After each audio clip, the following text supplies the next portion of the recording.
Hi, everybody. This is Elenbaas from Nightlight Astrology. It's Friday, November 29th, and today I'm going to share with you a chart that comes from my practice. This is a chart that came up for me while Mercury was retrograde in the sign of Scorpio recently in a trine with Neptune, a nice and kind of cloudy, murky, and eventually a sort of miraculous turn of events that happened to me with a client who's given me permission to share this chart with you today.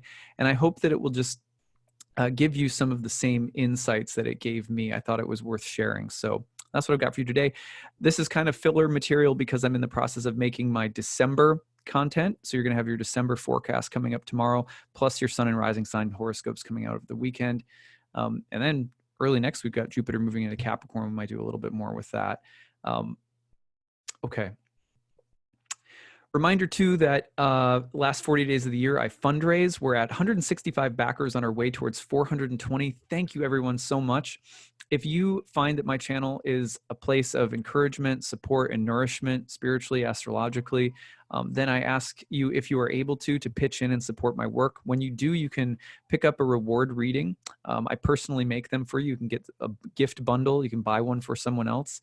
Happy to send them along to someone as a gift. And you can also pick up greatly discounted tuition to all of my 2020 programs if you want to come and study with me. All right. So thank you for listening and thank you for your support. Now let's talk about this chart that I received in my practice. Actually, I have to make sure I've got this pulled up correctly. Hold on. Yeah, I didn't. So good thing I checked. All right, here we go. So the chart came to me as a horary chart, and it came to me from a client who asked the question, what's going to happen to my father? Now, again, he gave me permission to share this today. I'm really thankful because I think there's a really good lesson in this horary example. Horary chart is a chart cast for the moment that a question is asked from the location and of the reader at the time that the reader receives the question. It's like the birth chart of a question. And then we look at the chart in order to determine the answer. And this is a practice that dates back thousands of years. Really cool form of astrology. I teach a full year program in this form of astrology, as well as a first and second year program in ancient astrology in general, if you're interested. Okay. So in this question, what's going to happen to my father? The question comes up because dad gets unexpectedly and very seriously ill while on a business trip. And there's a lot of fear that something quite bad might be taking place, that something is really wrong here. And so dad comes to be represented by, in this chart, by the fourth house ruler, the house of father. The planet that rules that house here is the moon, with Cancer on the fourth house cusp. What we want to see, first of all, just to see if death is a possibility or not, is to look at the eighth house ruler of death, as well as what we call the derived eighth house ruler. If you start with the fourth house and go around the wheel, you will find that when you get to the derived eighth house, the ruler of that house will also represent death. Now, this is part of the, again, all of these are just sort of technical pieces of horary astrology. Now, the ruler of the natural eighth house of death is Mars, and the derived ruler of death would be Saturn. So what we need to see is for the moon, the father, to have an unprohibited aspectual relationship to either Saturn or Mars. In this case, we do see an unprohibited trine going from the moon exactly to Saturn, in which case the bad news here is that it looks like death is a real possibility. But because I felt uncomfortable, obviously, it's very rare that I ever have charts, horary charts, where death is a thing. And I don't take most charts that have death as a thing unless death is a real possibility. I won't look into it. So if someone says, you know, is my husband going to die? I'm not going to look into that unless husband is suffering from, you know, a disease that could take his life. So that's the general idea. In this case, because there is a very real chance that father could be diagnosed with something very serious or could be dying, I will look and see if death is a possibility, because it's part also of what a client may need to hear in order to ease their anxiety. I always tell people when they're asking, you know, be sure that you want to know about the possibility of death, because you know, if it's going to make you more anxious to hear that death is a real possibility, better not to ask. You know, just let it be, just go with it. But at any rate, if it is, for example, I've had people say, you know, my mother is 90, she's really ill. Is she going to die soon? Okay, like that's going to ease your anxiety. someone says, I just want to be prepared if indeed it looks like death could be a real possibility here with my dad. I just want to be prepared. So this was a really level-headed guy who wanted to know, about that possibility. So here we see the moon moving into an unprohibited connection with the turned 8th house ruler of death. We also see the sun, which is a symbol for father, entering the 8th house on the cusp of the 8th house. Not good signs. So the mistake that I made was this. I was in one of those spaces where I wanted to be positive. And we have to be very careful as diviners that we're not digging around in the chart trying to find evidence of something that we want to give to our clients so that they feel good, so that they like us, so that they pay us again, whatever. In this case, I was just a little bit scared of delivering this result. And so I said, well, moon is in its exaltation. It's in an angular house, looks strong. Like, maybe it'll be okay. And I just kind of ignored what I was seeing. Okay, so then I heard back from the client, and the client said, thank you for doing the reading. However, I noticed that you got the wrong time. So they noticed that the timestamp was in India time and not USA time, and it should have been cast for the time where I'm located, and they were correct about that. So I thought, oh, okay. So here's chart 2, where I get the correct time of 1:46 a.m. In this chart, I redo things and I say, okay, well, maybe there'll be a better outcome, because I felt like I had been, it wasn't that I felt like I was dishonest. It felt like I was, again, just looking for something more positive because I feared the worst and didn't want to deliver the worst. Second chart, we have Sagittarius on the 4th house cusp. So Jupiter is the ruler of father. Mars is the 8th house ruler of death. And the derived 8th house ruler of death is going to be the moon. And the moon is in the 8th house of death. It's that exalted moon I had been looking at in the previous chart. Now it's in the house of death. And Mars, the 8th house natal ruler, is moving into a sextile with Jupiter, the ruler of the father.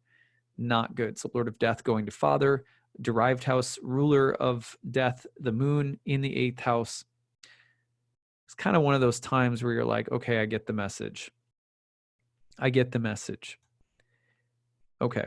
So then sent it to him and he looked and he said, that's the correct, now you've converted the time, but for some reason you have West Coast time, 1:46 a.m. If you do the conversion to when the email was received would put you in California.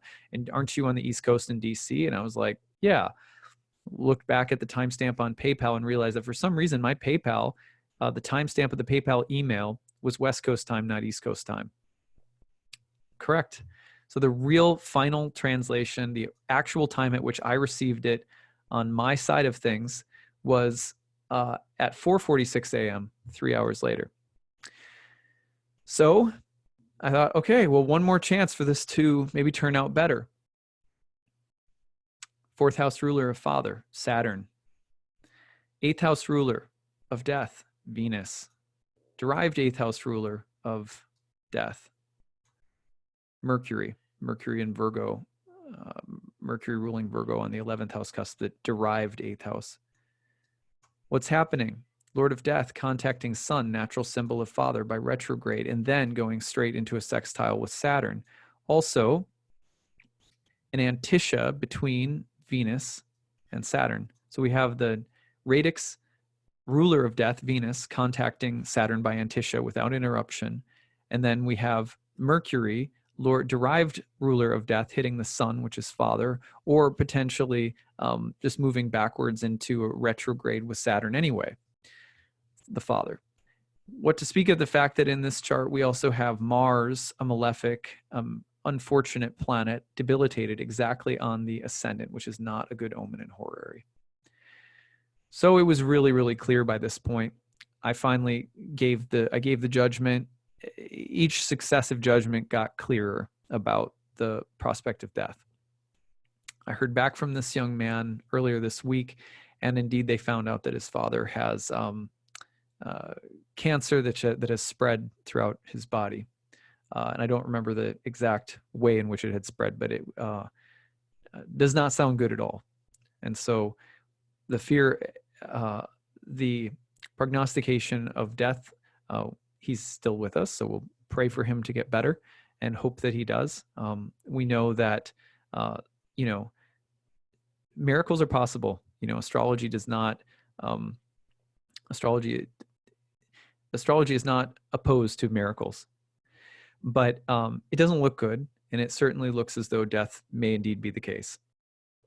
This was on some level relieving for my client, even though of course it's also terrible to have to deal with, to know that the moment of death, just like the moment of birth, is a part of our destiny. And what I found most interesting and most valuable about these three charts, I'm going to try to summarize to you now. I'm thinking about this because last night at about 12:45 in the morning, my uncle, who was in hospice, left his body. I had a dream last night that there was someone knocking at my door, someone familiar who wanted to see me. And it was such a powerful dream. I woke up at about 12:45, and my girls are getting over a cold. And so my wife was up, and I just was like, oh, I just had this crazy dream. Anyway, I go back to bed. And then I found out this morning at about 12:45, my mom said that he passed. I thought that was really interesting. I thought maybe that was my uncle knocking on the door, just wanting to say hi. So, and I was thinking about Black Friday today too. And I was thinking about what would be a good message for Black Friday as the moon is with Saturn, as the moon is going to conjoin Pluto, you know, a day that could be a little heavier, and a day that for me at least is always filled with this sense of, I just feel sort of ashamed for us sometimes as a species, which is not, it's not my business to feel that way, but I just sort of feel that way sometimes, like just knowing that there's stampedes of people. Someone's probably got their face stepped on, like just trying to get a Cabbage Patch doll for their kid, or, like some, stuff's crazy out there right now. And we think that things that are going to bring us happiness, these so many fleeting things that really can't give us happiness, are the answer. So I was just thinking about a message that would be worth sharing today. And I thought about this chart, and the fact that he had given me permission to share it. I just decided this was the right thing to do. So a couple of points. The first one is that, isn't it interesting that we had the incorrect time several times in a row, and yet despite having the incorrect time, the heavens spoke? It's very important to note this, because you'll hear me on this channel saying over and over again, astrology is not a hard science, it's a form of divination. So the tarot, when you draw, the death card in tarot, it's not that the death card causes death to happen. It's that the death card has a sort of synchronistic way of representing or resembling the fact that death is going to happen or has happened in some way, sometimes literal, sometimes metaphorical. It's not that the death card caused something to happen. So even though I believe that planets have energies and that we live in a cosmos where we can be attuned to the energies of nature, including the planets, ancient astrology was really a science of omens and signs. It was thought of as by even the ancient Babylonians as a heavenly script, that the heavens displayed a language, and that language was the language of divinity. It's important to therefore remember that divinity is not limited by the language, but that the language is used by divinity. We have a system, a way of reading charts. We have a way of setting charts. We have a way of delineating charts. We have theories, techniques, laws. It's kind of a code. Just like our language has syntax and diction, we have grammar, we have the rules, laws, and coded way that we speak to one another. But ultimately, I am not bound by language. As a creative being, I find ways of using the language creatively. This is what poets do. This is what writers do. This is what musicians do with the language of music. Similarly, God or divinity is not bound by the language of astrology. This is why we say astrology is a form of divination, not some kind of hard science. It's not the thing that's causing everything.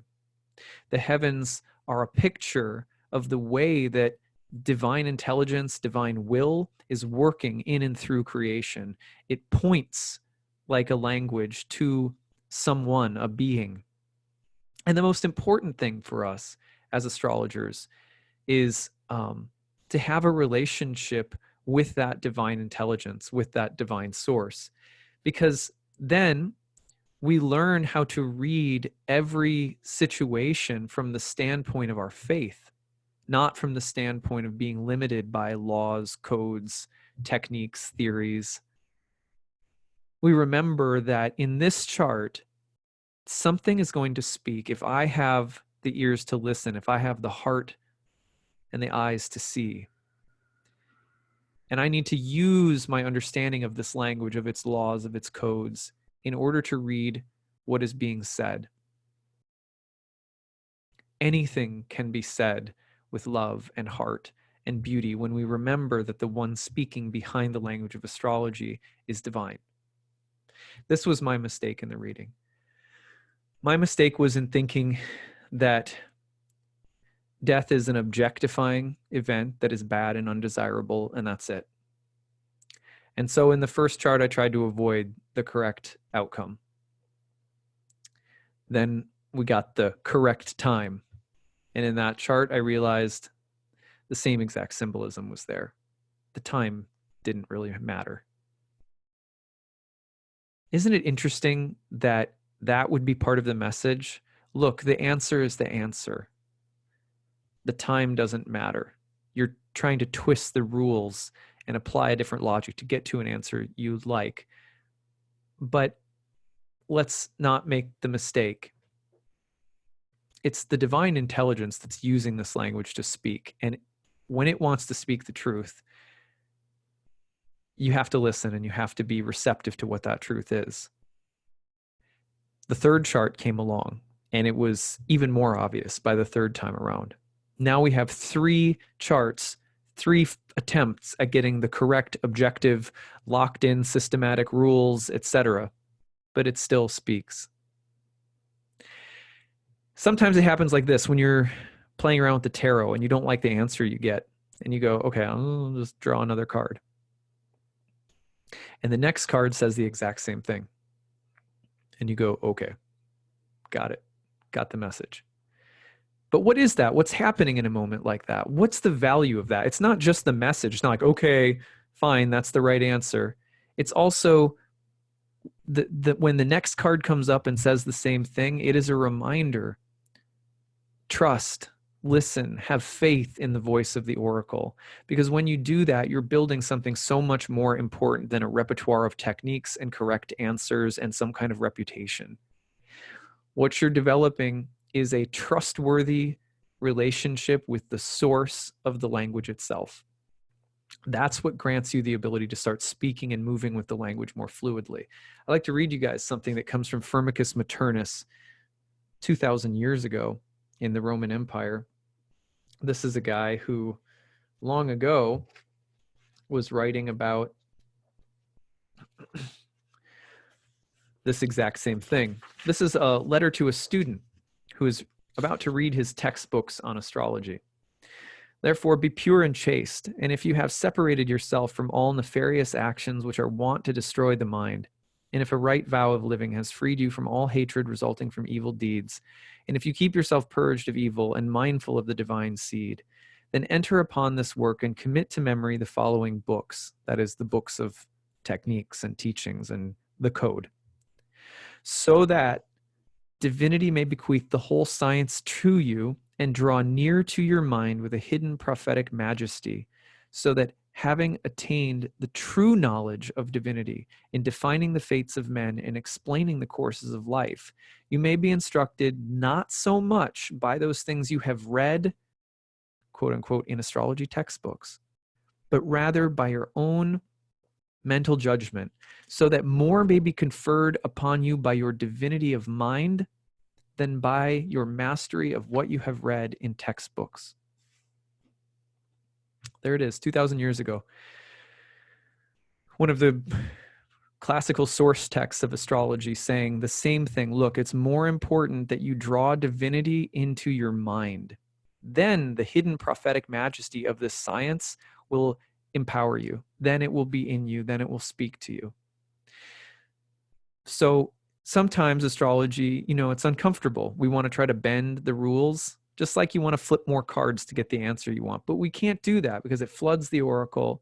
It disrespects the being, or the beingness, you could say, the divinity that's behind the system speaking. You know, how do we listen to each other when we're talking to one another? You listen with your heart. You listen to what's being said, not just in the content of the words, but you take into consideration that there's a soul speaking the words. That's how you develop love in our relationships with each other, right? It's not always easy to do, especially if you have a kid. Like my daughter talks 24/7. So, you know, being present and remembering there's a soul behind all of that, sometimes, you know, it's not easy to be attentive like all the time. Reality is speaking to us more than we know what to do with. Reality is like, there's a verse that I really love in the yogic philosophy scriptures that I read in the Bhakti yoga tradition. And it says, you know, I need a 1,000 ears, a million ears to listen, to hear what God is saying, and a million tongues to be able to reciprocate and say all that's on my heart. So astrology is a beautiful language, but astrology is the language of divinity, and divinity is not limited by that language.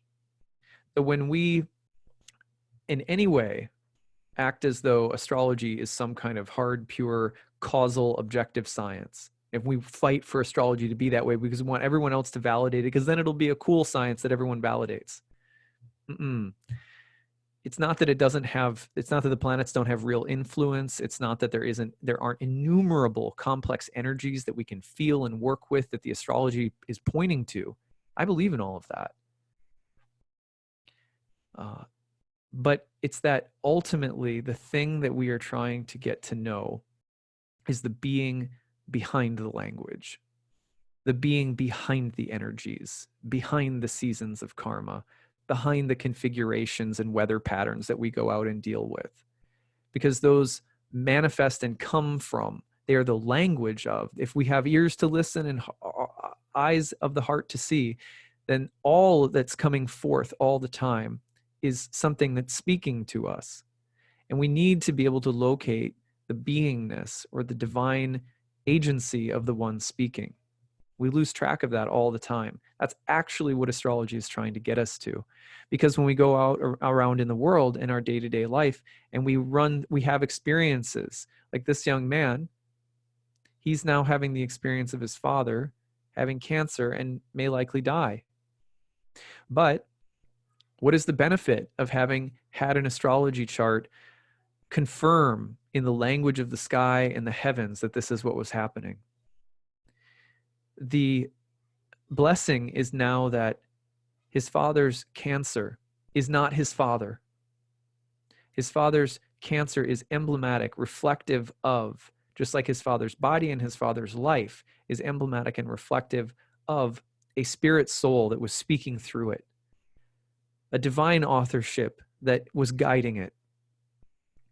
And astrology has helped him remember God in the disease, divinity and beauty and love in the disease.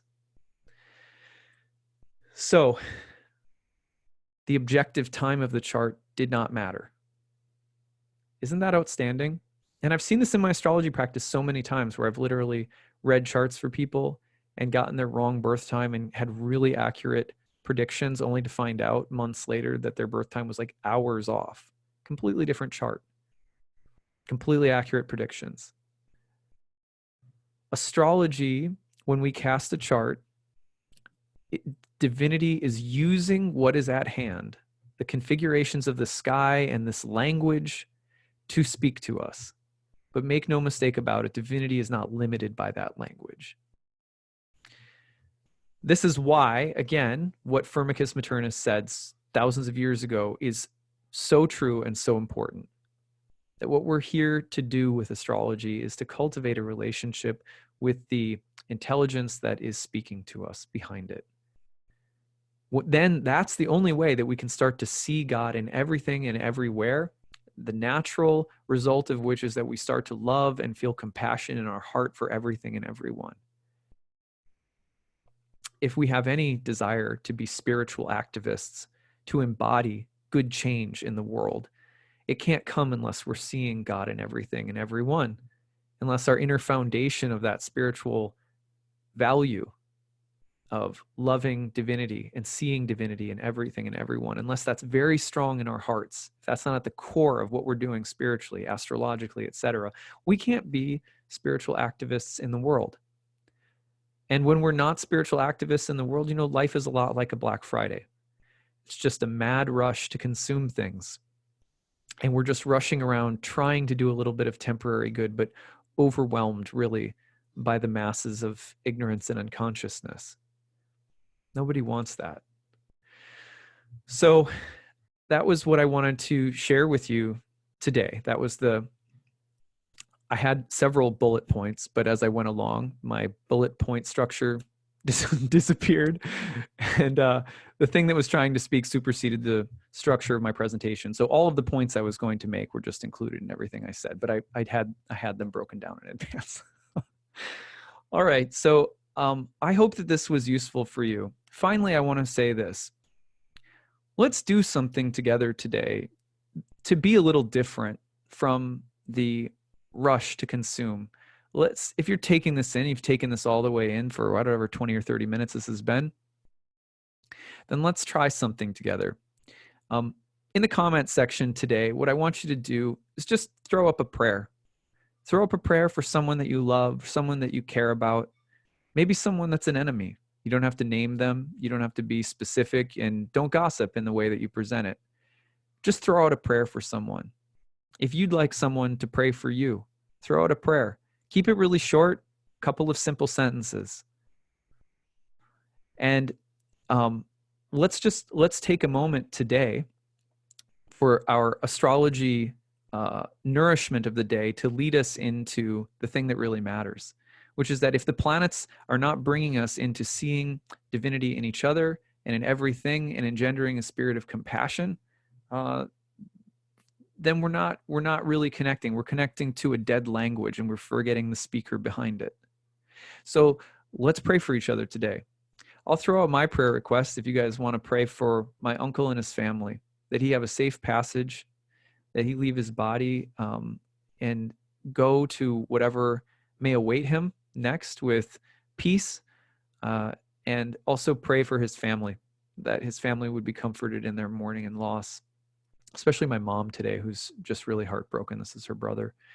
So that's my prayer request.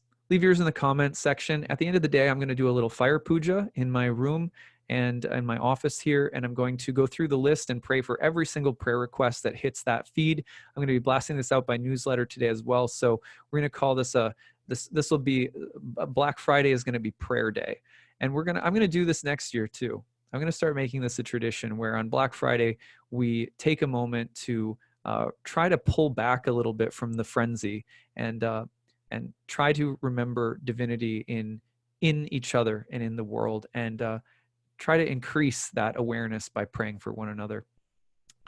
So that's what I've got for all of you today. I hope you have a very beautiful weekend. Remember, I've got your December forecast coming up and your horoscope, your sun and rising sign horoscopes. I want to thank you again to my client from India. Let's also pray for him and his father and his family in India as well, in what they're dealing with right now. And thank you for sharing that with all of us. You've touched all of our hearts. We really appreciate it.